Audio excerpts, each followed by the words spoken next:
I have no idea. Works for me.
Oh, junk.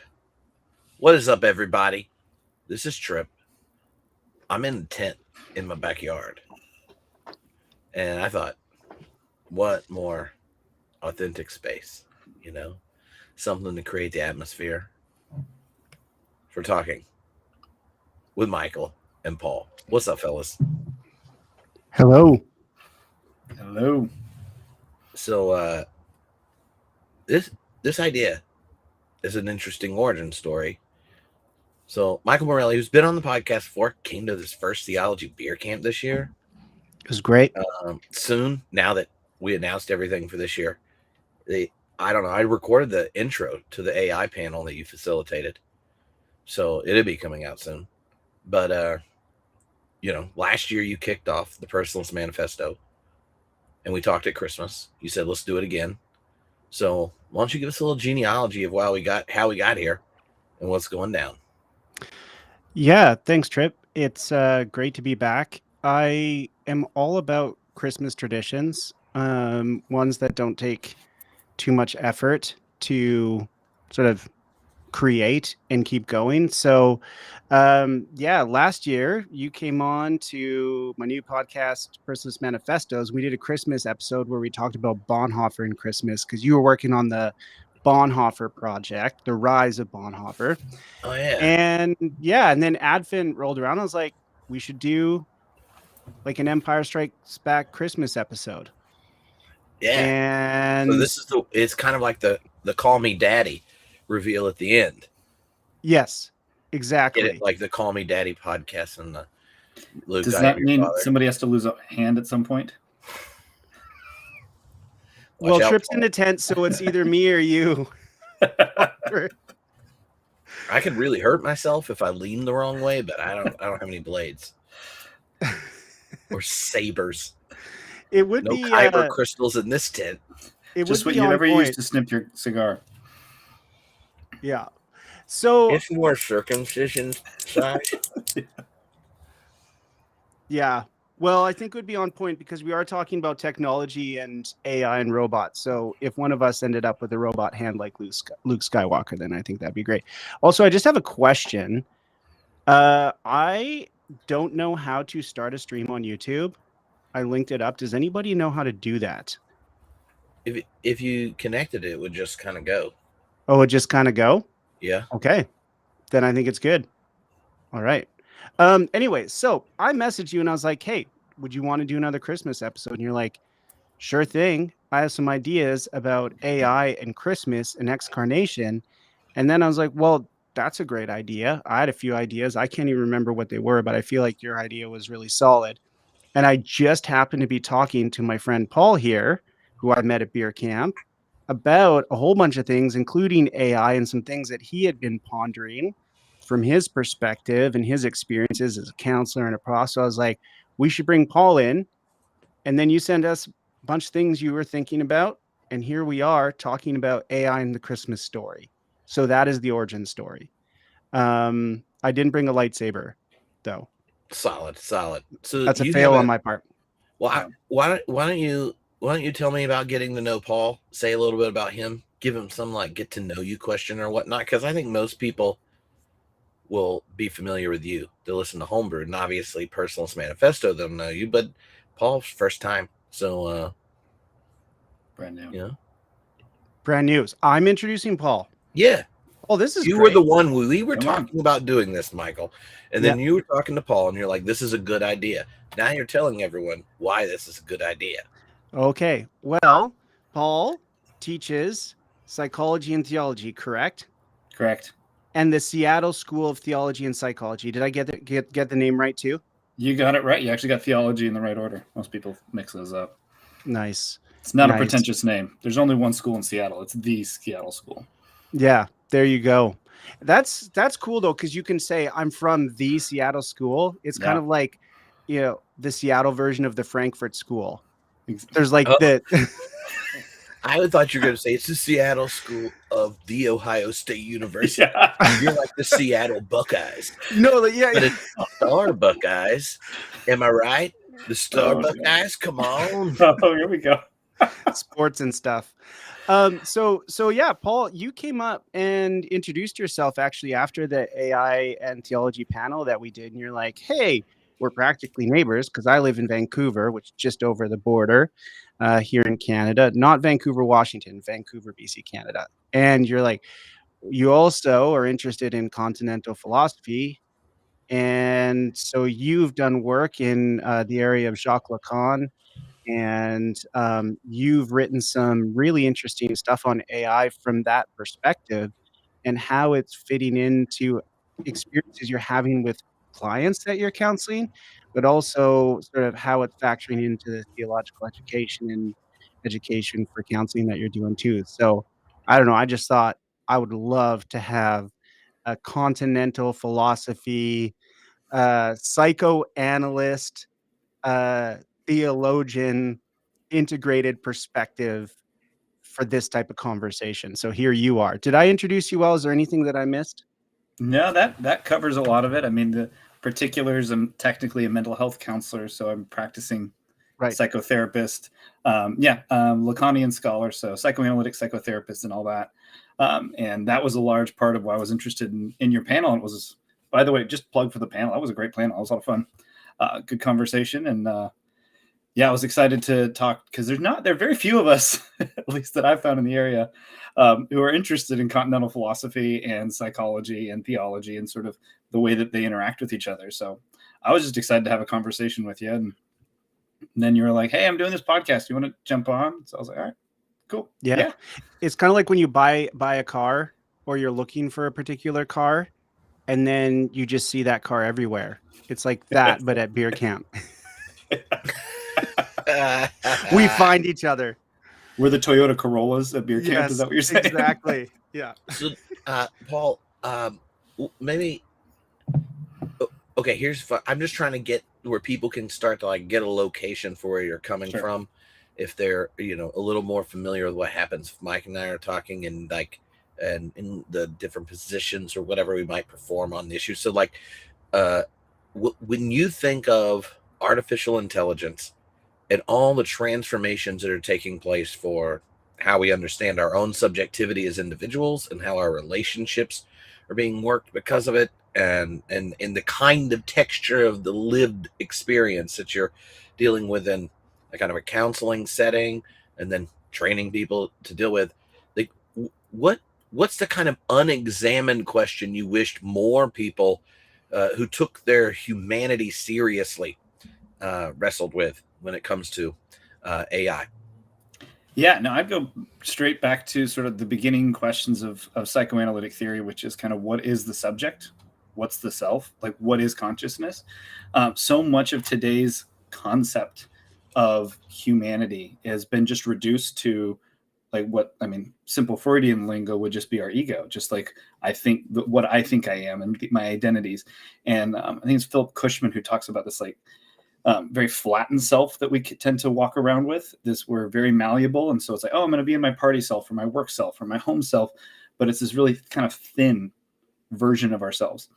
But none of those ask the question about, well, what's actually happening with consciousness? What's going on with our unconscious? And all that, I mean, the very idea of artificial intelligence has to wrestle with what on earth even is intelligence, and what is consciousness, and what is a person, and what is personhood. And those are the questions that I think get sometimes real superficial, kind of space and thought. But I mean, psychoanalysis has been dealing with this since we started, and wrestling with like, yeah, what about the unconscious? What about the whole very idea that like I think I should do one thing, and yet I find myself doing the exact opposite?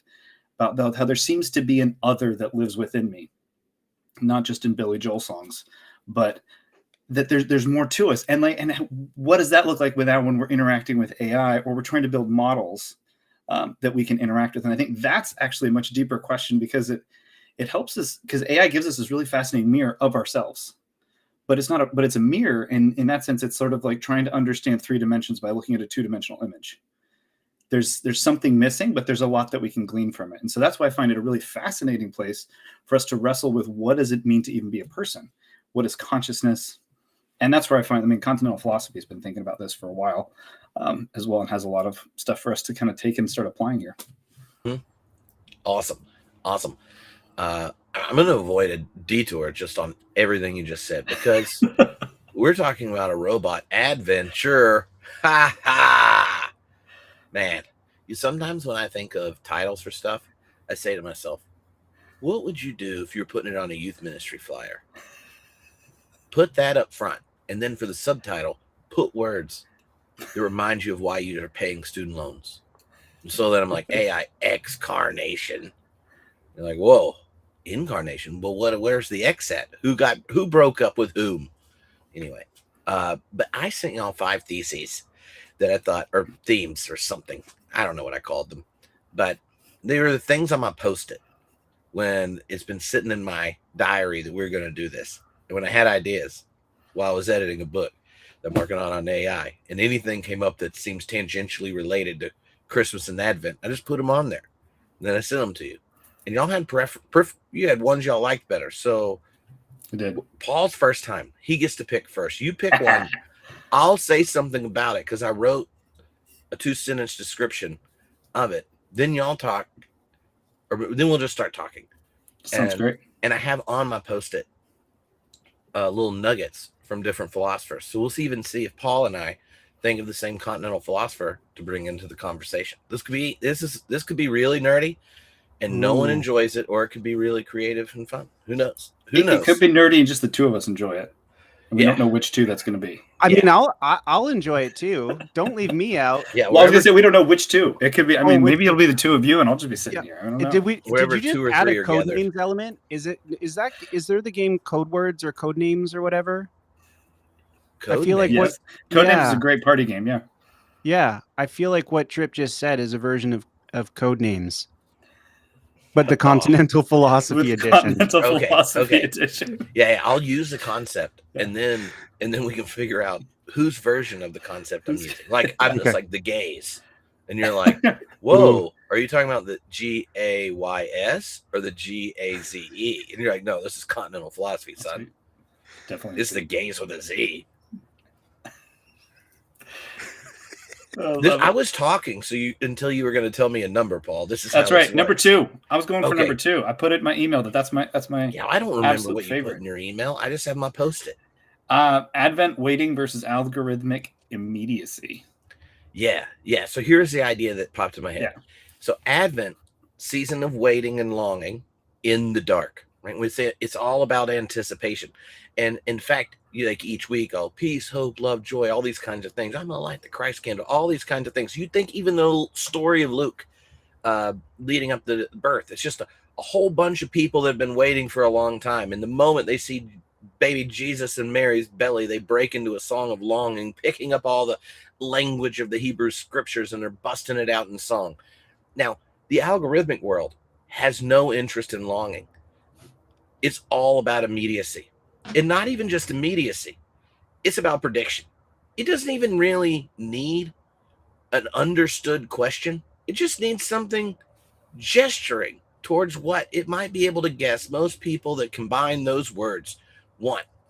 It attempts to eliminate the gap between desire and fulfillment. And so when we think about a world that's increasingly mediated by algorithms that seek accelerating immediacy. What does it mean that a part of the Christian year and the very beginning of the Christian year is a time of waiting and longing and darkness? So I've got a lot of thoughts on this, and it's part of why I picked it, because so the analyst that I'm probably kind of most aligned with, biggest fan of, is Jacques Lacan, not Shaka Khan, by the way, Jacques Lacan.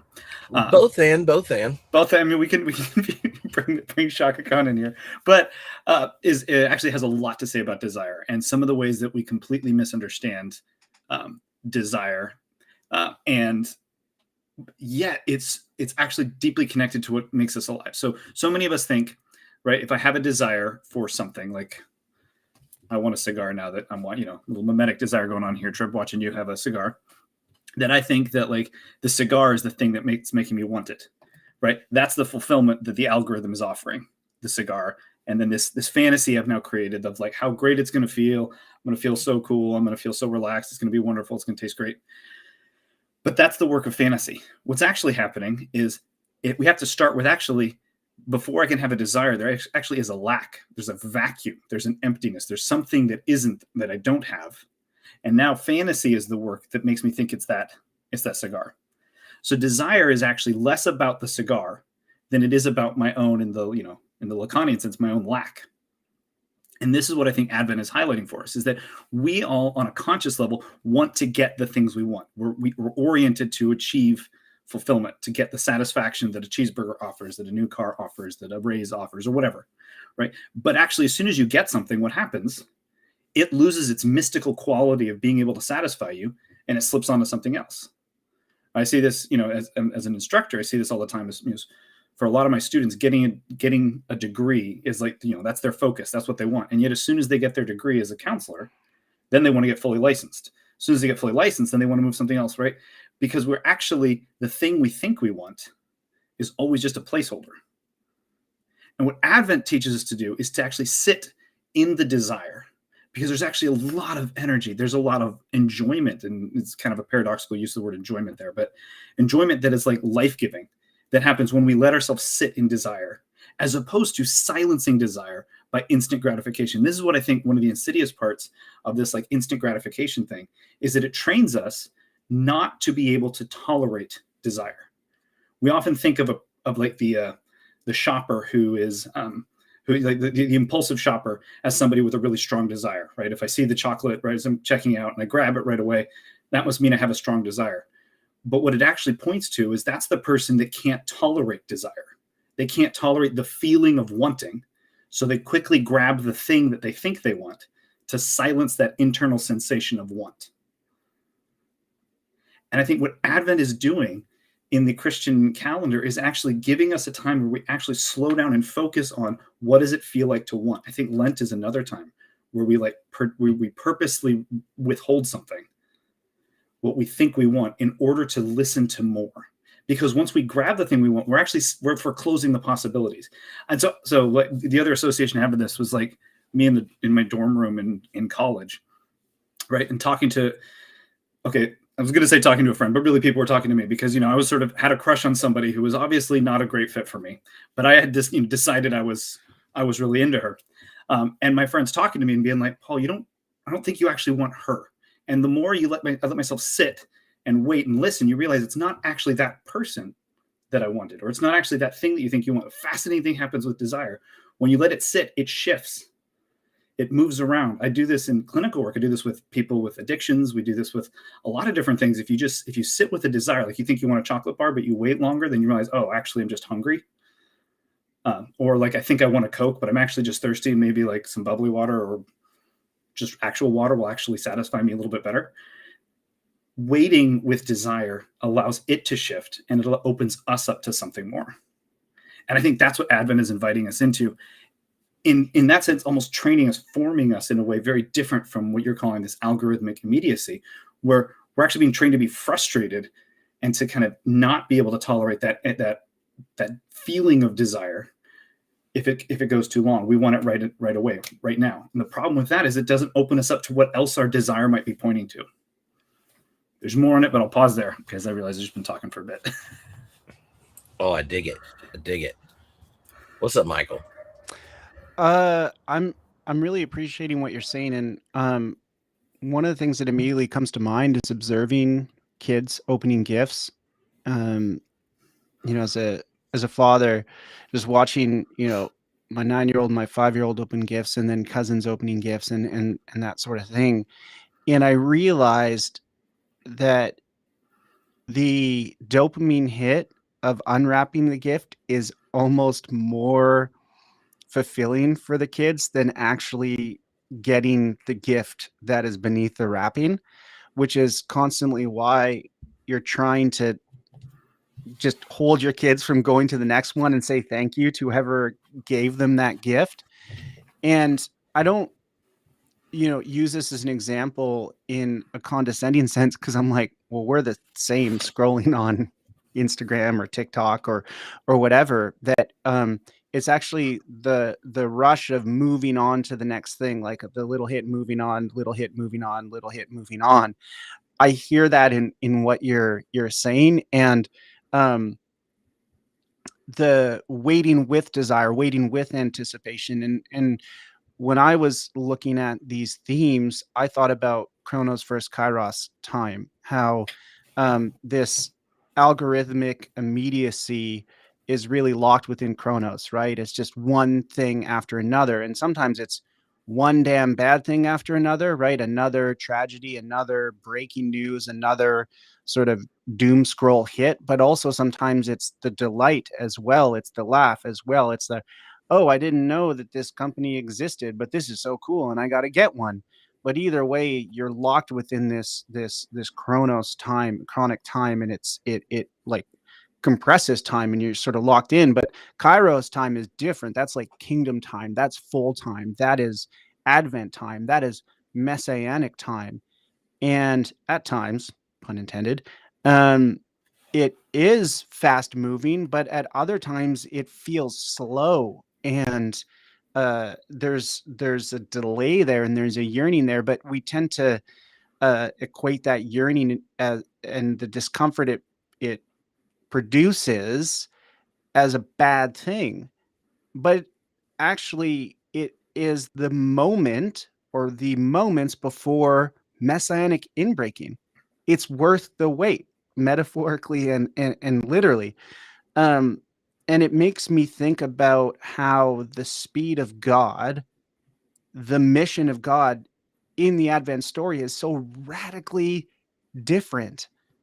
You would think that if you were a God incarnate, that you would be born in a really cool castle into a really awesome royal party. And that's just not where he chooses to be born. Like totally out of the way. Like out of the way. Um, and if you're not waiting and if you're not awake and if you're not watching, you're gonna miss it. Whether it's the shepherds or whether it's the magi astrologer uh guys looking at the stars.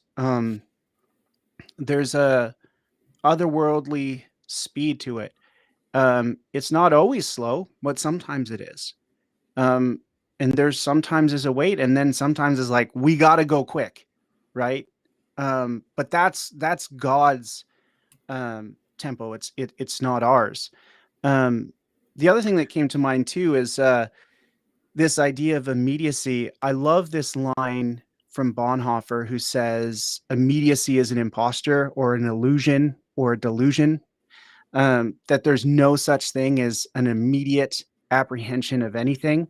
There's just the appearance of immediacy, and that can be really dangerous for us because we see something and we feel like it's so immediate and unmediated that therefore it's reflective of reality and truth. But everything is mediated, right? Even divine disclosure is mediated. And of course, there's so much mediation going on in the Christmas story. So it's not sort of if we are going to be experiencing mediated reality and truth, it's what kinds of mediations are we going to prioritize, and thinking carefully about, where we're putting our stock in terms of mediation. Hopefully it's in the Messiah who's come. who's taken on flesh and dwelt among us. Hopefully that's Yeah. I mean, this is jumping to another thing I had written down, but this Christ reality, right?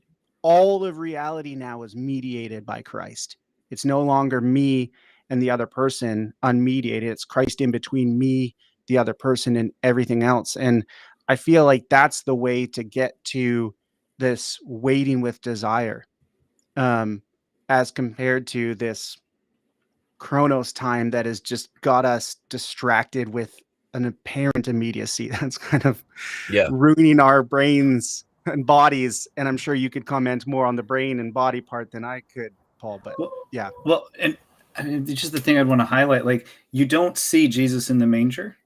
Like, you don't recognize the Savior. You don't recognize that as God. If you're so caught up on, like, this is what I need, this is what it is. If you're so caught on getting what you think you want, you will miss what actually is happening, the actual inbreaking. And how many people miss Jesus because they were waiting for the King, that as we think of it.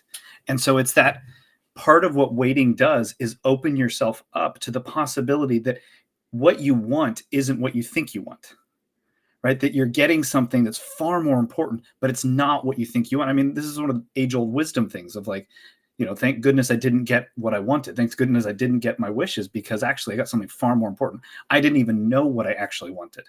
And that's, I think, this other, like, important aspect of it is that, like, when we're so stuck in immediacy, or kind of the Chronos time as you're talking about it, we're still captured by what we think we want, which means we're still trying to control it and we're still looking for it. And when you're laser focused on it, you're not open to what actually you are getting, what else is going on out there.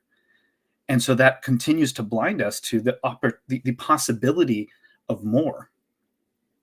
Mm-hmm. Okay. So y'all, okay, in my head, y'all have two different topics. Then the Christ reality thing is just like, you just save that for the end, because that's like getting at how Bonhoeffer does the Incarnation, and it's like so good it should be a closing sermon. You know what I mean?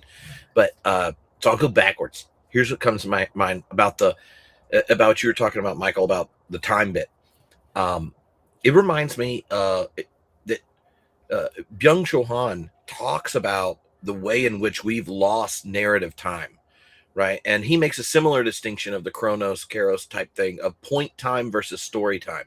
And that distinction between, like, additive time, where there's like a sequence of isolated moments and events, the kind of reality that the algorithm invites you into, like the entrancing fascination of serially unchosen presentations of bits. And that's a very different kind of form than narrative time, which has a history and closure, right? And when you think of the Advent stories, all four Gospels, but I mean, the ones you're most familiar with in most times, unless you're in our Advent class with me and Diana that does all four Gospels, is Matthew and Luke spend a lot of time grounding the event in the history of Israel, in the Empire of Rome, right? Like Simeon, Zechariah, Elizabeth, all of them that erupt in song in Luke are encountering an event and going, this is what we've been waiting for in this whole history, right? And then you get something similar in Matthew, where there are all these echoes of scripture and such. But one of the things about algorithmic presentation, where there's no engagement with our frontal cortex and our kind of decision making process for what we're attending to, is getting to know us to perform a series of point times to hold our attention, to monetize it. And it does not invite us to linger. And when I think of one of the gifts of Advent in that time dichotomy, this loss of narrative time, is it invites us to cultivate the ability to linger. The digital rush, in a sense, destroys the capacity for closure or lingering, forcing us to rush from one sensation to the next, like binge watching or the infinite scroll. And I think Advent is an invitation to a habit of story, one that began a long time before we showed up and one that goes way past us. But that feed is forcing us into a kind of phoretic standstill, of point time over and over. And in Paul's bit, it reminds me that that conversation about desire, I think a lot of what our kind of algorithmic existence does is the death of desire. Yes. And this is something I'd love for you to kind of help me think. This is something I've been thinking about because availability, this is something Hartmut Rosa makes a big point of, that availability kills longing. He points out that making the world available at a click kills uncontrollability. Mm-hmm. The Advent stories are the stories of uncontrollability. They are surprises. They're chaotic moments. And uncontrollability is actually required for desire to flourish. The kind of desire that's grounded in something beyond the stimulation of the immediate, and a completely controllable world, one that I think we're increasingly infatuated with as a culture, is one that Rosa points out actually mutes the world. Mm-hmm. And it becomes unappealing because there's nothing left to discover in a world that's fully available in the kind of mediated digital reality that's there. Yeah, those are, I mean, those are kind of like the theory points that pop in the head on two themes that y'all both brought up. Well, at the end there, I mean, my mind goes directly to the comedy show The Good Place. I don't know if either of you watched that, but the spoiler alert for anybody, I guess. But that, most of the characters find themselves in a paradise. They can have anything they want, everything they want. But that actually, you find out that's actually hell. Is the whole switch. And I think it's exactly what you're saying, Trip, is that like actually getting everything you want, the instant immediacy, the lack of the uncontrollability is actually hell. And this is where I think an understanding of like human consciousness becomes really important, because like up until this point, we're still dealing predominantly with our conscious selves, with like who we think we are in the world we think we can control. And that desire to control, that desire for comfort, that desire to get what you want, like all of those are well within your ego. And yet what psychoanalysis reminds us is like, there's so much more to you than that. That is actually like a false image of you from the outside. And that life happens, the life energy, you feel alive in moments often when you experience some form of like transcendence, some form of pushing past the limits of who you think you're supposed to be, of who you think you can be.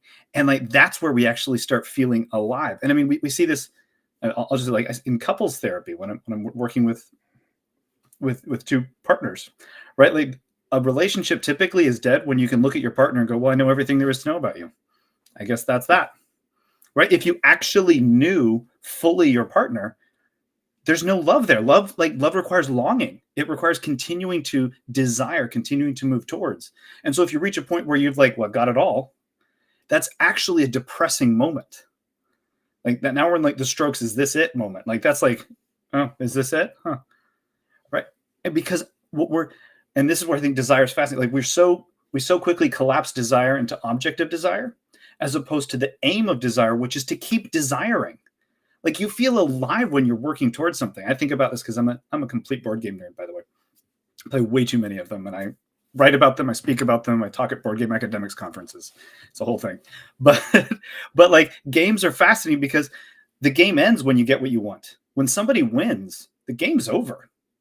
We pack it up and put it away. The fun is actually alive when no one has achieved their goal, when everyone is moving towards it, but not actually getting it. And so that's where like the algorithm just wants to collapse it to like make a game like a you win game. Congratulations, Michael, you win. Wasn't that fun? Now you win again. And then you win again. And you win again. And it takes away actually the struggle and the movement towards, which is where desire and enjoyment in life is actually found. I'm just thinking about how many people are experiencing their own version in the Advent story of, well, I thought life was going this way, but then. And there are people who want to say, but then this happened, but I kept staying the course of what I thought things were going to be. And then there are people who say, And then maybe right away, I realized that things needed to change or were changing and I needed to catch up. Or I need a moment to contemplate this before I figure out what I'm going to do. And Zechariah comes to mind. Like he becomes mute for a while because he needs time to shut up and think about this visitation that he has had and how that is going against his sense of how things are going to go, tradition that are more the product of people than they are of God, and um, realizing that I thought things were going this way, but now I'm being taken this way. But then you see others like Mary right away. It's like, all right, uh, I I I'm on board. And we typically stop, I'd say we, the universal we, but a lot of messages stop when, at the Magnificat, when it talks about, oh, and God has looked upon me with favor as a humble and lowly servant. And that's where we stop and like pat Mary on the head. And then you're like, where she keeps going past that point about like overthrow of principalities and powers and like the people in high places being brought low, the rich being sent away empty, those who are sort of on the margins are the ones who are going to experience God. And to quote Tripp here, oh, you're like, oh, junk, right? This is it's on. She gets it, right? But then I think about Joseph, and if Joseph was in a rush, he would have concluded that he had just been cuckolded, right? And left Mary quietly, right? But because he's visited by an agent of God and he listens, he kind of concludes the exact opposite of what most quote unquote reasonable people would. And by concluding that and being faithful to God and faithful to his fiance, he gets to be like front and center for the birth of Messiah and get to be like part of raising this child. But that's pretty opposite of what you would have in mind in terms of your life and marriage plan. But that's such a key, right? It's such a key, right? So all these people are like, I thought this was happening. I thought this was the way it's going. And God's like, no, I'm taking you this way. This is the story being written. And if you're not careful, you're going to miss it. Yeah. All right, Michael, you can pick the next theme here, but you can't pick two because that's what we just did. Right. I mean, there's more to say, but we can keep moving on. I know, because it's like, or we'll only talk about one of them the whole time. The whole time, and that's not fun. Then I wasted Post-its. Yeah. Don't want to do that. Can't waste your Post-its. So there are a lot of things that I want to talk about, but one of the things that really got my brain wheels turning was the first theme, Incarnation versus the great Excarnation. And this kind of fits in a little bit with Paul's earlier comments. But I was thinking a lot about an episode of Black Mirror. Anybody watch the TV series Black Mirror? I know of it, but I haven't actually seen it.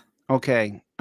If you watch it, buckle up. Like the pilot is the ultimate test. Like if you can get through the pilot episode, it's very disturbing in how close to reality is for the uninitiated. It's a science fiction series that's kind of like technological sci-fi body horror stuff. Each episode is a different sort of set of actors and plot lines and stuff. There's kind of the Black Mirror universe where it's set in the not too distant future, but it's exploring our relationship to technology, and it's so well researched and so well written, acted, and executed.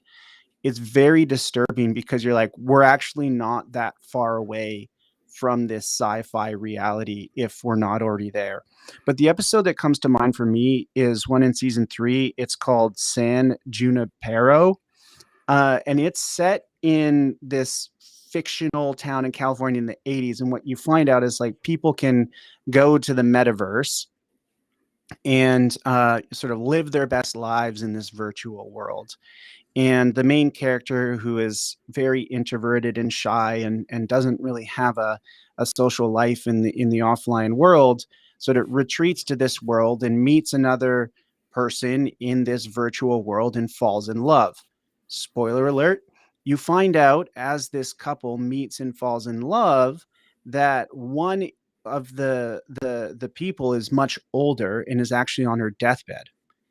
And the episode ends with this nod to consciousness uploading. So even though the older person passes away, they actually meet in real life. The two characters, she passes away, they can still meet in the virtual world. And the closing sequence just kind of is just embedded in my brain, where the song "Heaven Is a Place on Earth" plays, and it's just a zoom out of a computer mainframe with blinking lights, and it's basically sort of saying, maybe heaven isn't sort of like this idea of the eschaton, what we think about in terms of the new heavens and new earth. Maybe it's consciousness uploading, right? And what I felt was really interesting about that is the commentary is like, and a lot of the sort of readings of that show is like, see, not every episode of Black Mirror is dark and scary and disturbing. A lot of people pointed to that episode as like, see, like there's a happy love story embedded in all of this. And I'm like, I don't think that's what the show creators were trying to say. Because if you listen to the music, right, and this is where the Lincoln is like, one of the songs is "Girlfriend in a Coma" by the Smiths, or another song is "Living in a Box." And the point is like, it actually was one of the most disturbing episodes for me, because it's like we settle for this vision of virtual relationships and love, a future version of that, a simulacra version of it, when actually like life in the here and now with actual human beings, um, not in the virtual world, there is the possibility of love there. And so our vision of this sort of virtual heaven actually affects our present relationships, and we're cut off from people. And so that's what I wanted to talk about, is these like competing visions of, one is, an excarnation. We escape our embodied reality and the people around us and the possibility of relationship and love in our current context. And we have this vision of a technological future where we can escape that and exist in heaven. And the Christmas story is one in which, like, the future, the eschaton comes to us, right? The new heavens and the earth comes down, right? The incarnate word of God brings that to us. And hopefully that informs our vision of the past, present, and future. So that's kind of the incarnation versus excarnation vision that I wanted to talk about. And I felt like the Black Mirror episode was like a helpful way to concretize it. But I think a lot of people missed the deeper message there and just kind of took it at face value, which kind of is a reflection of our desires and our current reality. Mm-hmm. No, that's really helpful, because one of the things that happens in all the ways technology helps us excarnate ourselves from kind of lived fleshly reality is it starts to eliminate friction. And in many ways, smoothness is a trap. It's like, if technology promises us a friction-free world, like, one where at the end you're like, oh, this is what true love is. It's a friction-free relationship where we're just, oh, it's perfect and blah, blah, blah. Then a friction-free world is one where true engagement never really happens. It happens in the sense that it's simulated, but it's always already on the terms of the subject itself, right? Like Paul was talking earlier, right?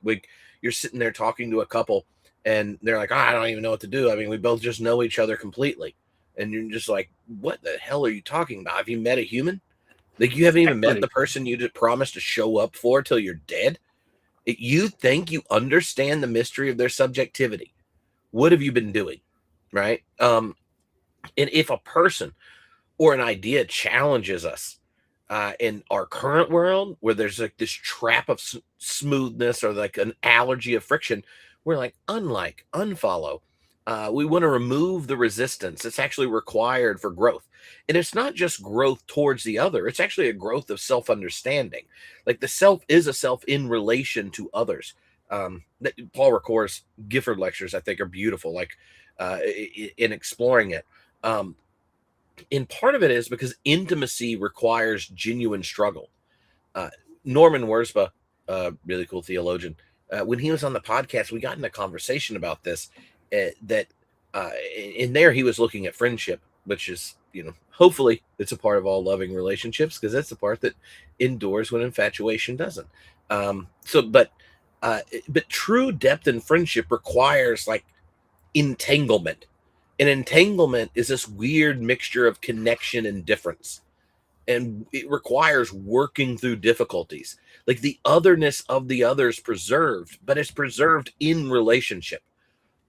In the incarnation, in a sense, is the high friction self-investment of the divine.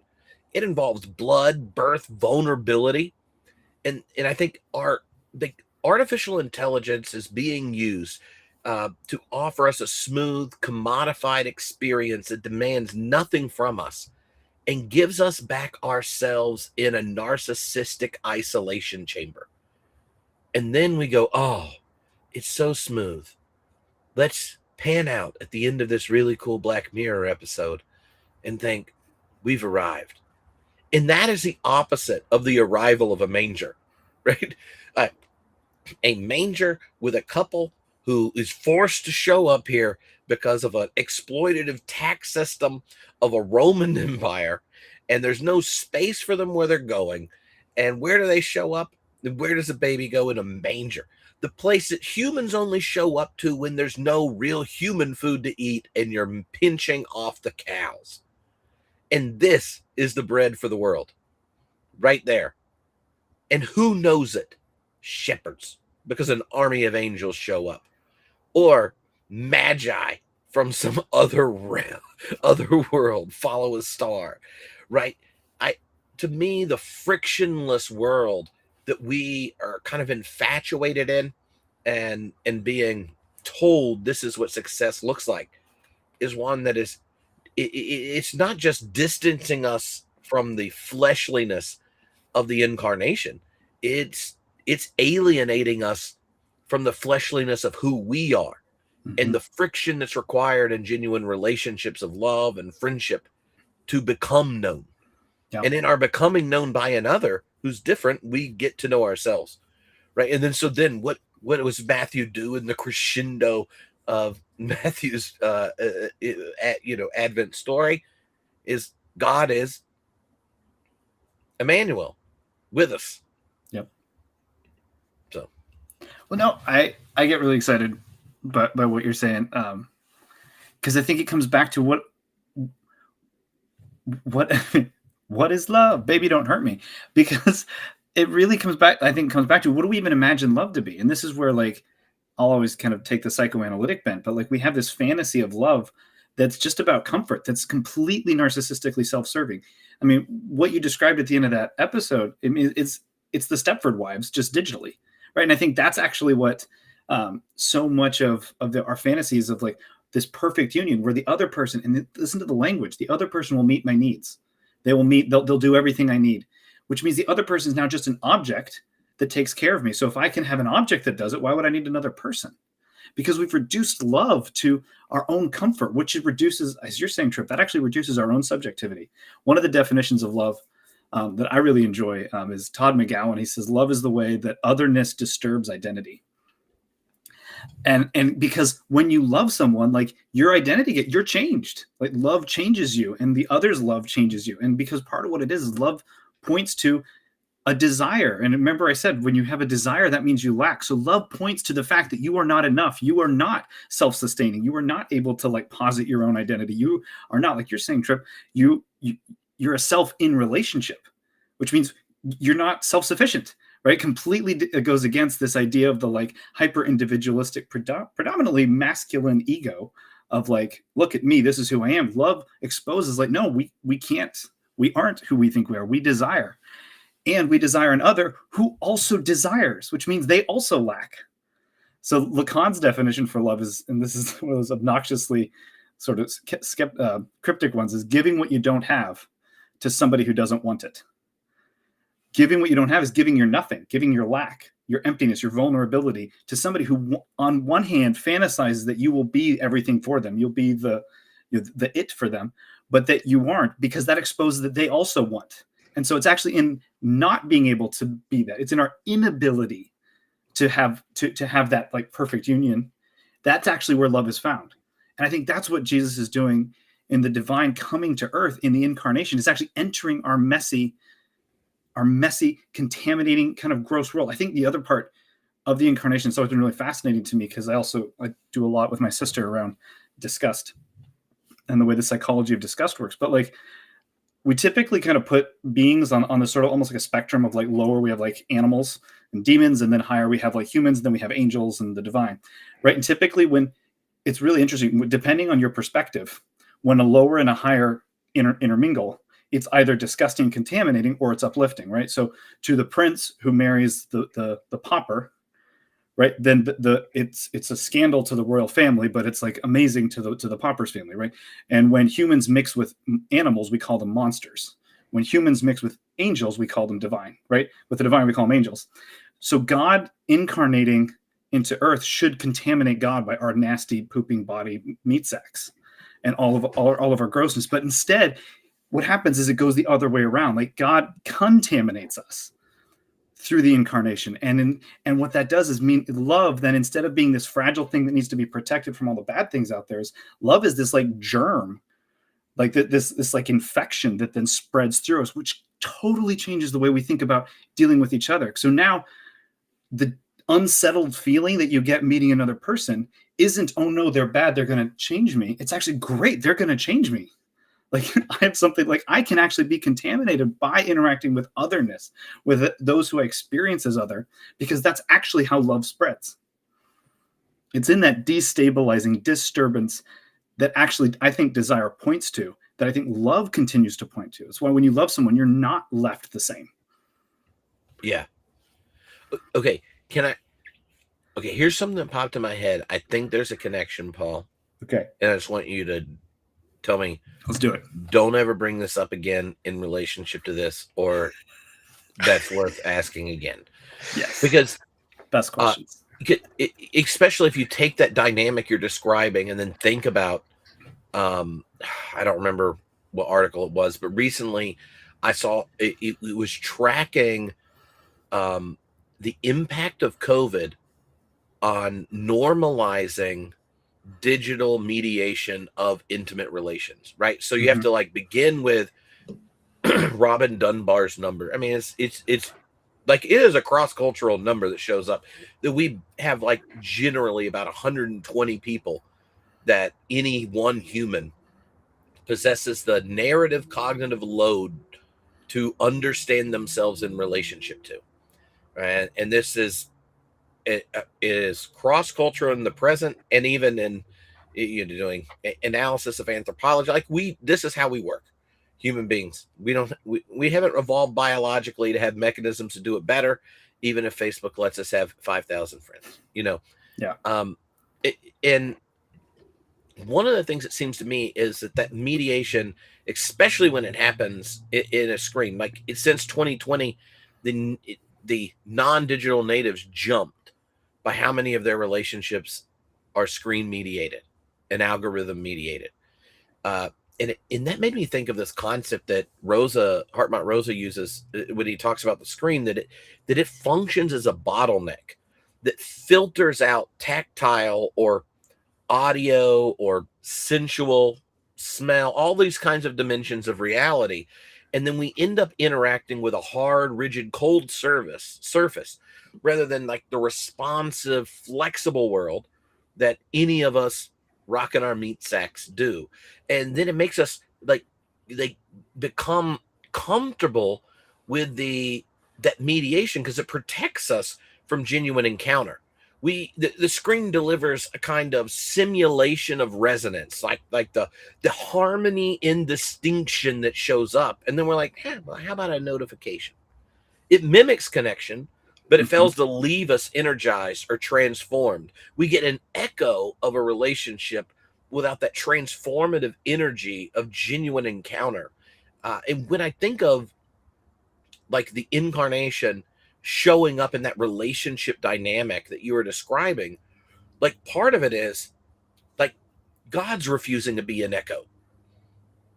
It is a genuine encounter. Like and this is one of those features of Christianity. We will say about God even what our monotheistic neighbors won't say. That the refusal to be an echo meant Jesus took a shit. Yeah, no, our God poops. Yeah, our God poops. And when I think of like how there's this bottleneck of the screen, this flattening of the other, and it's generated a kind of appetite for simulation of encounters without the dirty friction of genuine otherness being savored in its otherness. There's something that like when we, even going back right to thinking about the Excarnation image that Michael started off with, like there's something really being lost. And I wonder if at a time where we're sitting, waiting, and thinking about the significance of the incarnation, if it shouldn't problematize just how comfortable we became in lockdown with even outsourcing to the screen the mediation of relationships, that are extremely important. I mean, just think about sitting in a car. I'm driving with all 5 members of my family with headphones on, doing their own thing. And then I suggest, couldn't we all just listen to the same music and have a group playlist? And they're like, oh God, I don't want to listen to what he wants to listen to. Like, yeah. I'm just sitting there going like, geez, we had to listen to whole sides of tapes before anyone else got to pick in my car. Can I jump in here? Because I just want to say something that I think what you're talking about shows, and I got this from Alul, that shows paradoxically, the more technological we get, the more physically graphic we get on screen, and as a wider culture. So you talked about the COVID-19 pandemic and how, adoption of, digital technologies, social media relationships skyrocketed. So did like OnlyFans, and people. Isn't the name of that rather revealing? Only fans. And they will do things for only fans they would never do for anyone important in their life. Yeah. Well, and just like in terms of pornography, but also like film and creativity, right? Body horror. Like the more technological and sterilized we get, the more we move away from our bodies, the more we sort of go online to prove how embodied we are by sort of normalizing a level of exposure and graphic sexuality or violence in order to prove to ourselves that we still have bodies, which is this strange paradox, because you're like, how are these things related? It's like, no, it makes total sense because we're longing for that, and we sort of become used to the graph, so we keep having to up the ante when actually the answer is to return to just our day-to-day existence and the limits, and not being able to see everything and know everything and expose everything right away. And even just like, moving away from the sexuality piece, but relationships. One of the things I wrote down on this theme was maturity is realizing that it's not a good idea to date or marry a version of yourself. Right? Like Really? all the same interests. I've just Of course, it should be your mom. It should be a version of your that's mom. even better. That's trust the psychoanalyst to say that. No, but like at a certain point, like I had to realize that like dating somebody is just like another version of me with all the same favorite, books and films and just like interest. Like I'm enough for me. there's joy and growth in meeting somebody who is unlike you. Maybe you have some commonalities, maybe you have some similar values, but like the resistance and the particularity of another person, and learning about that and growing beyond what you just like currently, is that's the beautiful thing. But you can't discover that within this algorithmic echo chamber, right? And finally, what I would just say too is there's a quote that I love from Willie Jennings at the end of Christian Imagination, where he talks about, in the Hebrew Bible, it's God, thundering down from Mount Sinai, right? But in the Advent story, it's no longer that voice thundering from Mount Sinai. Now it's the cry of a baby on the lap of Mary, covered in post-birth stuff, right? That's the primary voice of God now sounding out to us from there. So go there, start there in all of that post-birth reality, in a very, very messy, animal overrun space with some people who are also considered messy and unclean. That's where we go now. And if I can, I want to jump in because I actually want to take us a little bit back to that. One of the first things we were talking about with the formational movement of Advent, of like slowing down. Because one of the ways I think of it is like, it's sort of like relationships that are mediated so much through the screen, or in some ways are like empty calories, right? That they give you a taste of something, they give you a feel of something, and the danger is that it feels like it's enough that you forget that you're not getting any nutrients, that you're not risking the disturbance of the real of another person, of the messiness of actually being with people. But I do want to say, like, it does provide something. Like, there is something that it does for, and I think particularly in COVID, one of the values of like some of the screen media is that connection happened. I mean, I think kept a lot of us sane to be able to do that. The danger of not putting value in like a more, I would say, maybe a more robust, a riskier, a more maybe contaminating actual like fleshy interaction, is that we can trick ourselves into thinking that's all there is that we would reduce relationships to that. And so, like, I don't think there's anything wrong with having a Coke every now and then. However, if you think that you're hydrating yourself fully and getting all of your nutrients by drinking Coke, and that's all you ever drink, like, you are in a really dangerous place. And so I think that there's something about what's scary is just how much it kind of tricks how much it can prey upon our desire for connection by giving us the feeling of connection, but it's just the image. And that's why it always leaves us empty. It always leaves us wanting more, because I think actual relationship, actual love, what we're really looking for, requires risk and requires all of this sort of disturbance that we've been talking about, of how messy love actually is. And so I think one of the beauties of Advent is to slow down and to kind of put a pause in our lives, and the other ways we haven't even realized we've been just, hey, no, I know I have my good times with my friends, or I'm feeling good because I've had a great conversation with ChatGPT.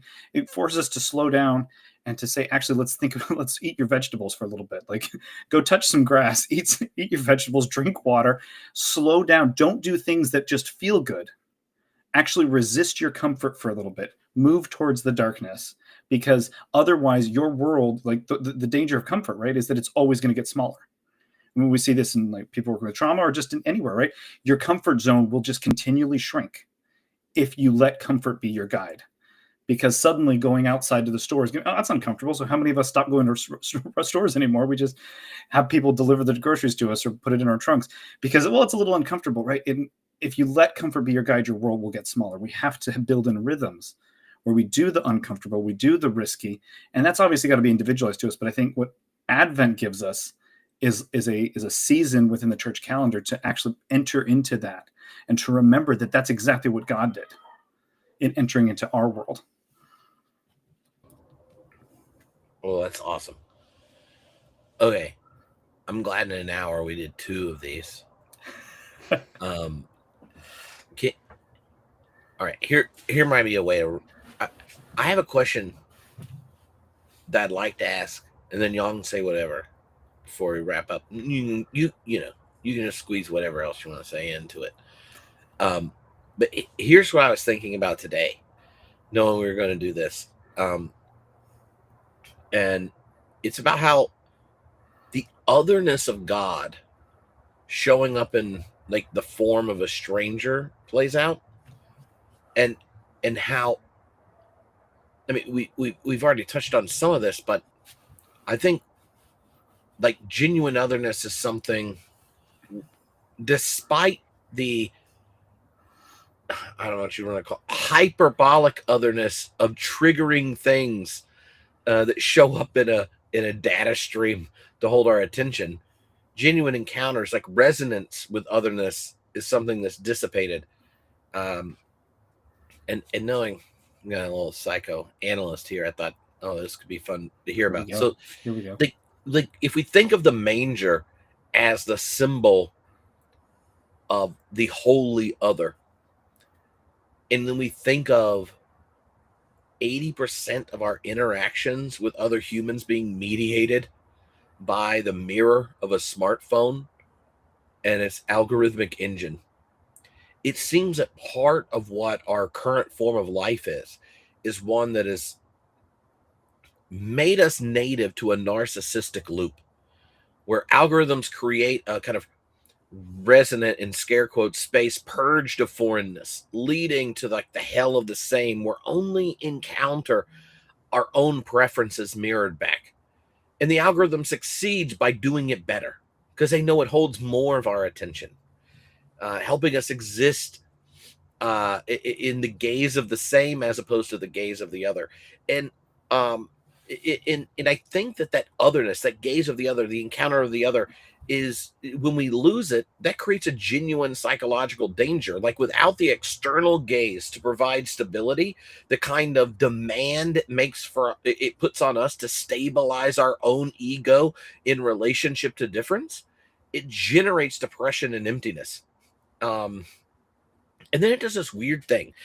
Tara Isabella Burton uses the NPC example, where there's this kind of dehumanization of the neighbor, with the moment disembodied interaction generates this desire for us to view others as NPCs, non-player characters. If you don't spend too much time watching Elon Musk perform total depravity on Twitter, it turns others into NPCs in our own video game, because in this narcissistic hell of the same, everyone else is just a background for the story we're telling, where we're at the center, and everything we see through the algorithms reminds us that that's the case.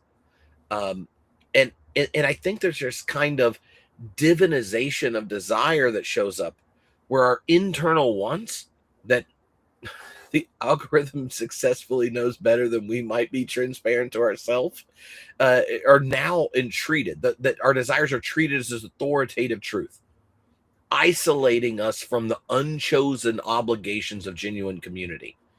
And so whether it's friends and family, or the larger public square, or your neighbors, we turn them into NPCs, love the encounter of the narcissistic loop, reject the gaze of the other, and all of a sudden we think, the salvation of a mirror. And then God shows up as the holy other and says, what about the manger? And like when I think of, all 5 of the themes I sent and such, and what are the technological predicament or temptation we face in the Advent season, that to me is like the most troubling. It's like the one where I start describing it, and then I look at myself and go, good luck. Oh, wait, I got a notification. I'm going to try to look at it without letting Michael and Paul know I'm ignoring them. Just gonna quickly check my watch. Yeah, I plugged mine into charge because I knew that could happen. Yeah. And I've seen videos of myself like talking to famous people I've spent years hoping to finally talk on I'm like finally talking to Cornel West, and then Tripp's doing this. And you're like, dude, you read every one of his books, listened to his Gifford lectures twice, spent who knows how much time preparing 20 pages of notes for this interview. And all of a sudden you were like, oh, it's my memories from this date over the last 15 years. I should scroll through them while he's talking. But that mirror manger dynamic. Anyway, that's my general prompt for Trip's conclusion. Now y'all can do whatever you want. Well, one of the things I don't want to jump in on, particularly with the way you describe the mirror, is that the mirror also it doesn't just stage what you think you want. It stages otherness for you in a particular way that is ego affirming. So like what keeps us engaged actually isn't just watching things we like, it's watching things that make us angry, watching things that get like, and this is like the whole like the Twitter rage thing, right? Is that actually it further dehumanizes, but it's in a way where you see the other only in so much as it affirms your view of them and your predetermined objectifying gaze. And so okay, pause 1 second, Paul.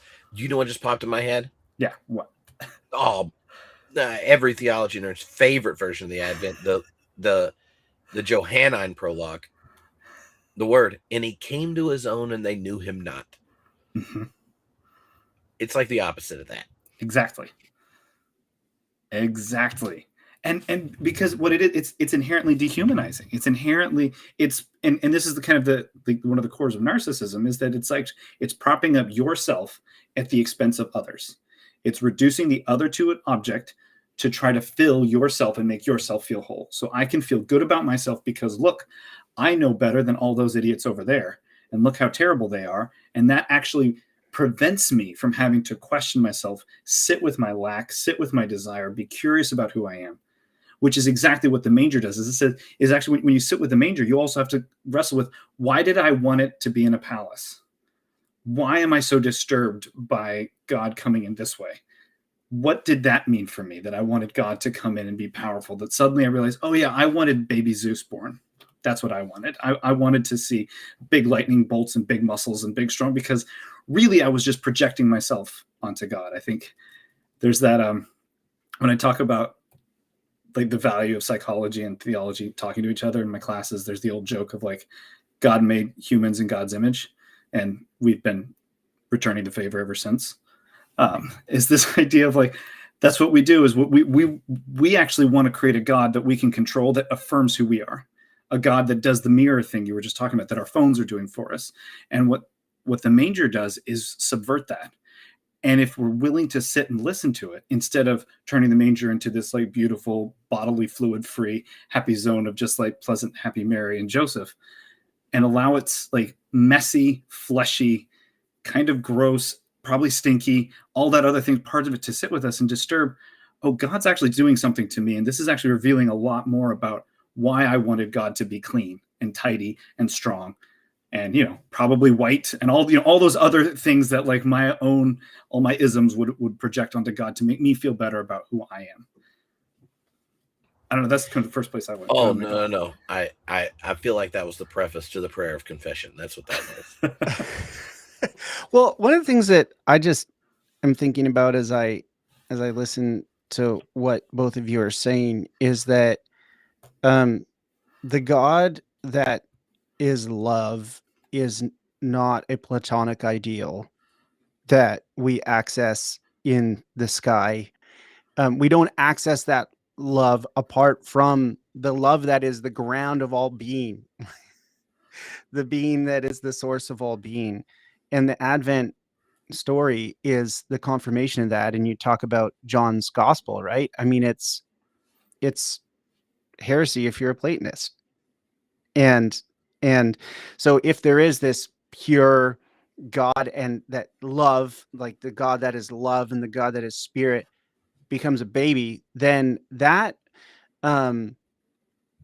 just changes not just even our understanding of love, but our experience of love, right? And using this language of mirrors, that also holds up a mirror to us, because I'm thinking about the Apostle Paul saying we see through a lens darkly or a mirror dimly, or depending on how you translate it, right? This is going back to this idea of mediation. We're always looking at mirrors. The question is what are we looking at? And so it's a different type of mirror. Like when you hold a baby, you're looking at this baby, and you could just stare at this baby for a super long time, and it's not even doing that much. But the more you contemplate this baby, the more you start contemplating yourself. And the more you sort of are like thinking about your environment, like there's just a level of reflection there, right? And it's metaphor, but it's also literal, that gazing upon another human, especially this vulnerable human that you're just cradling, there's a reflection that happens there. And I think, the Messiah baby is the ultimate mirror and reflection for us to gaze upon. And it's not something that we can sort of just master in a moment, right? Soren Kierkegaard makes this point that truth is always experienced indirectly, right? Immediacy or direct apprehension of truth, he says, is paganism. It's idolatry. The moment we say, aha, I got it, right? We've done what you said. We've made God in our image. No, the God that is love, that becomes an infant, explodes all static visions and now it's dynamic. Now it's really on. And the beauty of that is you can never reach a point where like, well, I got it now, right? In the same way you can't do that with just the average person, you definitely cannot do that with the incarnate word. And the Advent story, I think, is an invitation to that. And I just want to, I'll end this on a constructive note. Is how then do we conduct ourselves both in the offline world, but in the online world in such a way that we reflect that? Because I want to say that it is possible to take what we're talking about and introduce it into our communities, like local communities. But I also want to say, like, we can do that online to a certain extent, right? We can actually disrupt. I want to imagine how this story helps us generate and imagine that we might actually disrupt this algorithm that says it can predict everything and sort of just manipulate our desires because it's like, it's got them nailed now, and then it can like fan that flame in order for profit and predict what we will buy and won't buy, or who will vote for and who won't. I'm like, if this affects me in the offline world, surely it could also affect me in the online world too. And so I even just from the place of hope want to hope that in both worlds, because they're not going away anytime soon, it seems, they're related somehow. And actually, even what we're doing now somehow, I think, disrupts just the business as usual of the algorithm and all the aspirations and warped sort of visions that we get in this world. So that'll be that's kind of my thinking, is that there's always more love to discover. We never just reach the end, and the Advent promises us that. Yeah. Okay. I just want to. You mentioned Bonhoeffer's Incarnation stuff earlier, Michael. So just want everyone to know that it's awesome. And I've talked about it a lot on the podcast, but like the element of it that shows up right here is this. He has kind of like an Advent inversion of the disciples' hermeneutics, right? They like part of what we do at Advent is pause, wait, and pray. This anticipatory prayer, right? Where come, Lord Jesus, come. And one of the things that blew my mind, and like especially in relation to this conversation, that kind of gave me a framework for thinking about doing what you're doing, what you were talking about there, in the last 2 years working on the whole audio doc and everything. And this summer I got to teach a class in Bonhoeffer's house in Germany, which was like wild. I like sitting there in his bedroom where he wrote ethics, Nice. But like in that place, there, like Christ becomes the center of reality, but not in this kind of Christian supremacy sense, but in the hermeneutics of a disciple.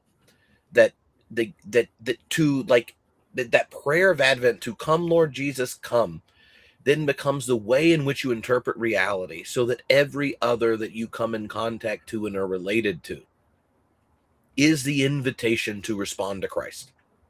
whether it's your friend, your family, your neighbor, your enemy, our non-human neighbors. But one of the things Bonhoeffer points out that I think is something that may not become clear until you spend the time waiting is that the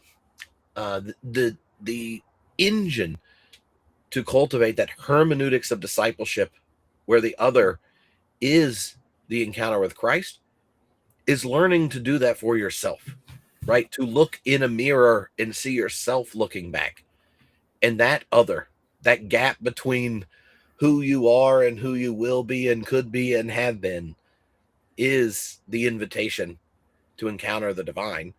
And we can see that, right? Like there's this bit in 10 years after this letter he wrote right before he got arrested that his family would read at Christmas when he was in prison. They would read paragraphs and then argue with him about it. And of course, since I was like in the literal house where they had those arguments, I'm like, I'm going to tell this story and get them to argue about these paragraphs. But the paragraph in it that I've been dwelling on, giving our current historic moment, is one where he says that like the biggest temptation we face is justifying the contempt we have for others. Even members of the church that went to the German Christian church, right? Like Nazi Christians. He's like, you think like this is the greatest temptation we face. All of a sudden we're going to have contempt for them, even though they're wrong, duped, stupid, or evil, whichever version of them you get. And then he has this riff, right, on Paul, where he said, like, no, you don't get it. While you were yet sinner, God gave God's self for you. So start there. And so, part of what the reality or like the hermeneutics of discipleship that he gives, showing up at Advent, to me is one of like sitting there and rediscovering the otherness of yourself. Because what our technological world would like to give us is the self that has now been known to be monetized and its intention held. Mm-hmm. And it wants to give us that version of ourself back and back. And when you do that, data has colonized your subjectivity, that inner room that Christ tells his disciples to cultivate. It's not a literal space, but it's the otherness of one's own subjectivity.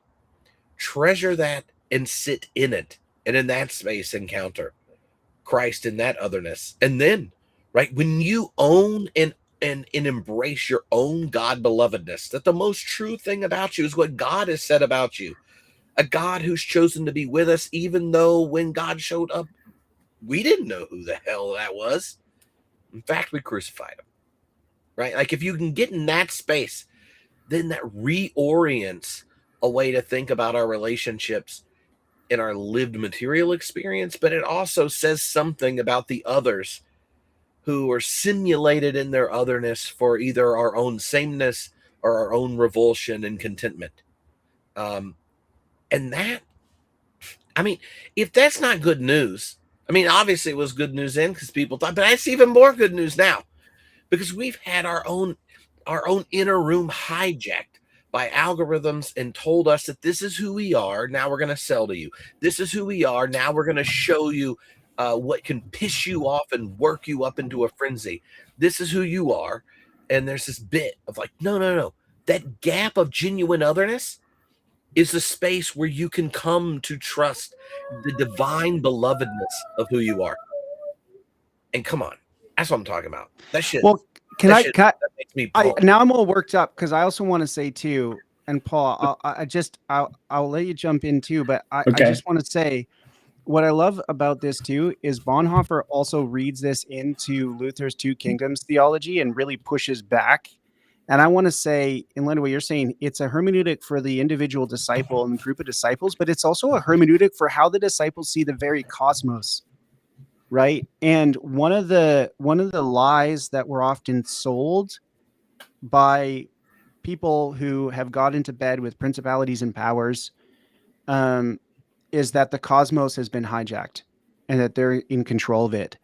But the good news of Advent and this Christ reality is that for the disciples standing on the ground and sometimes feeling like the cosmos has been hijacked, right, by the power brokers of Silicon Valley and those in, the offices, with the arsenals and all the power, is that despite all appearances, it hasn't been. That the Lord of the cosmos, the one who created them, holds them together and is renewing all of them, has control. And we are invited into that control. And so even when it seems like the kingdom of man or the city of man has overrun, right, the kingdom of God or the city of God, nevertheless, like, Advent is proof that God is still overthrowing all of those and it's never been hijacked. And it's okay, right? And God is making good on the promise that it's okay. Out of control it seems, he's still in control. And faith is hope in things unseen, right? Maybe we can't always see it, but nevertheless, our hope is that it's true, that as much as it seems like the kingdom of man has taken control, it hasn't. It's only a matter of time. And whether it's the Herods back then or the Herods and Caesars back then, today, it's just illusion. It's only a matter of time. If I could, I want to jump in a little bit, Trip, on what you were saying, and just simply throw on a big amen to both of you, but also just add that otherness in yourself. If you're not open to it in yourself, you're going to attempt to destroy it outside of you. And it's going to be that which you're most disgusted by, that which you are most reviled by, because disgust is actually a threat to is this like emotion we feel when there's a threat to the self, to the psyche, to the sense of who we are, both physically, bodily, but also to that like ego, that sense of who I am.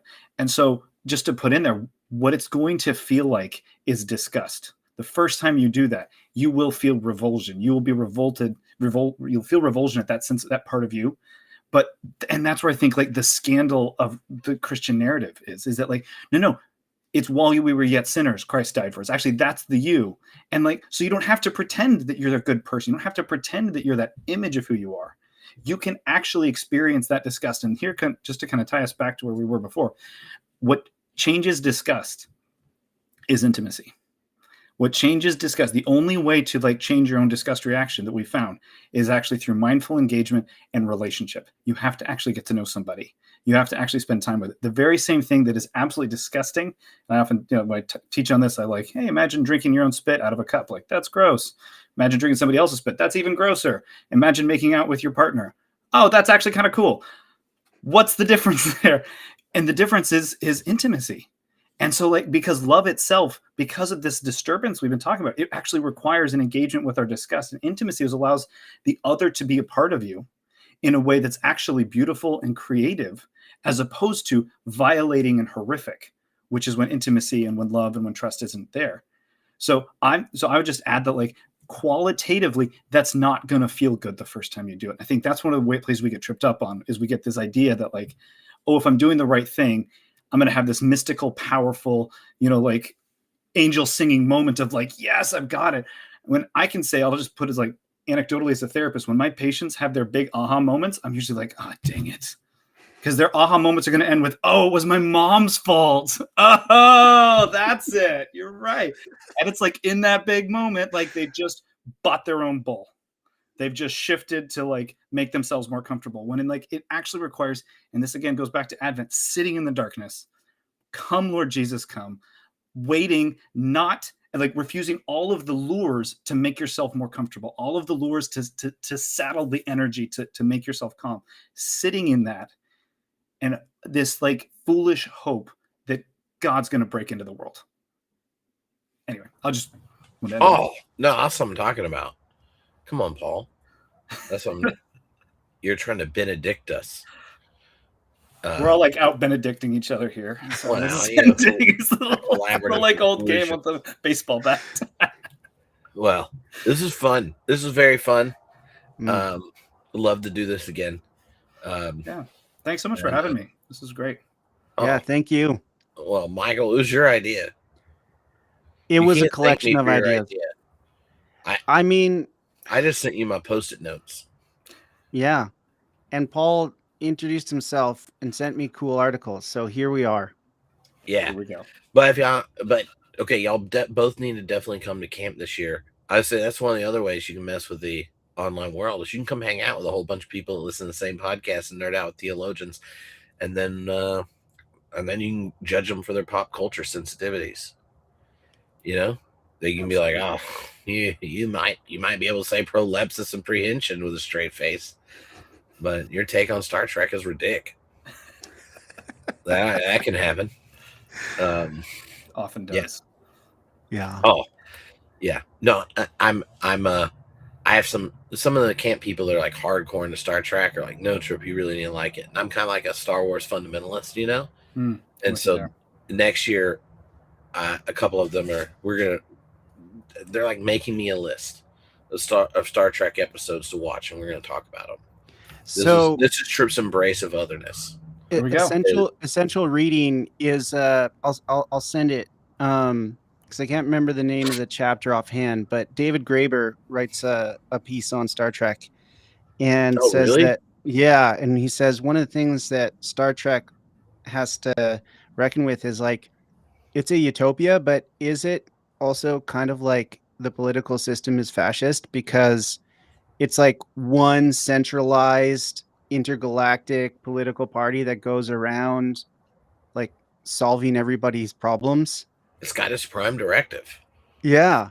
And it's kind of like prime directive is a lot better than our late stage capitalist prime directive. You can have a hierarchy of prime directives. Yeah, some are better and worse than others. We don't have to identify them with the kingdom of God, but nonetheless, when I think of prime directives that suck, I'm going to go with ours. You know? It had good showing.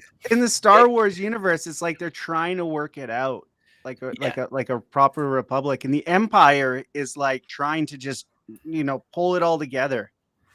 Yeah. And that's not the way.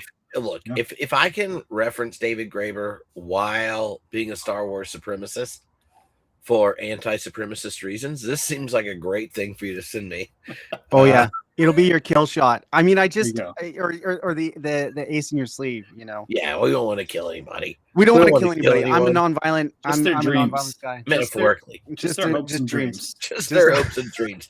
And then when those hopes and dreams have died, you too can watch A New Hope on New Year's Eve and time it so that the Death Star blows up at midnight. If y'all haven't done that, you haven't been being a dad correctly. It's a game changer. You got it like right at the right age where the kids they're loving their Clone Wars cartoons and they're like, wow, this is so good. And I'm like, are you ready for Star Wars? I want to. You got to wait till New Year's Eve. I'll let you stay up till midnight. Oh, really? I'll say my parenting win was when my son looked at me and went, Daddy, Darth Vader told us he was Luke's father. And I was like, yeah, no little punk at the playground told you that. You had to experience that for yourself. Yeah. And his little mind was blown. I was like, I've now succeeded as a parent. That's all I needed to do. That was that. Mm-hmm. Well, I'm personally impressed, Michael. I managed not to have a 20-minute excursus on Lord of the Rings, and we were talking about technology. So as a coda, I would just like Peter Thiel to know he gets it completely wrong, but he has appropriately named Palantir because it is the invitation to know things you should not know if the genuine flourishing of others' relations are your goal. Or even yourself and your own flourishing. Yeah. Yeah. But Gandalf the White would come back and kick Peter Thiel in the nuts. That's our Advent truth. Amen. And go and do likewise. Or this is like fan fiction alternative endings. What if the hobbits befriend Peter Thiel? And in the end, oh God, what Peter Thiel needed was just a meal with the hobbits and some friendship. Some real friendship. He's more like a worm tongue. It's gonna be a scourging of the Shire instead. Yeah, go scourge that junk. I mean, Frodo doesn't get his hands dirty in the last edit, but in the early version, he did. He did. Sometimes I'm like, come on, JR. You got Well, you know, now that I'm okay. thinking about it, there's that deleted scene of the mouth of Sauron. You Are you remember talking that about one? the movie or The in like? movie. Oh, okay. Yeah, it's that deleted scene, and he, you know, he gets Frodo's vest, Yeah. like, and throws it and has everybody convinced that Frodo's dead. What's wild about that scene is everybody in that scene except Aragorn looks rattled. Even Gandalf is rattled in that scene. And Aragorn is the only one who's just like, nope. And he cuts off his cuts off his head. You're like, you know, that's the king material right there. You know, he doesn't rattle. If you're gonna have a king, make sure it's a descendant of Numenor who preserved the White Tree, and then finds another one, you know, in the postlude. But and also if you're going to marry an elf that forsakes their serial longevity, it should be Liv Tyler. Yeah. I can't say that's true for everyone, but batting average wise, we're talking about Hall of Fame batting average right there. True story. All right.